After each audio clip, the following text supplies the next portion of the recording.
Welcome to Zwida Media. If you're new to this channel, please subscribe. Don't forget to like, comment, and share.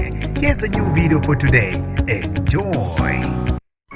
Uthi ufuna umthetho odlala indawo yawo wesifazane wasePrimrose ekuruleni othi udlwengulwe isithandwa sakhe eseyiPhoyisa. Lo wesifazane oneminyaka engu-29 ongadalolanga igama nesibongo ngokuvikela isithunzi sakhe utshele elinye lamaphephandaba ukuthi ngomhla ka-28 February wadlwengulwa isoka lakhe ekhaya lakhe elisePrimrose. Uthi inkinga yaqala la isithandwa sakhe sasemsola khona ngokusijolela. Uthi-ke besasesemphoqa ukuba ngene emontweni yaso samshaya ngezinqindi kanye nangezimpamu. Uthi shayela imoto sihamba indawo ezahlukahlukene hamba nami sabe sesiyehlathini la fika ngisabisa khona ngokungibulala. Uthi ngaguqa phansi ngamcela ukuba ngangibulali.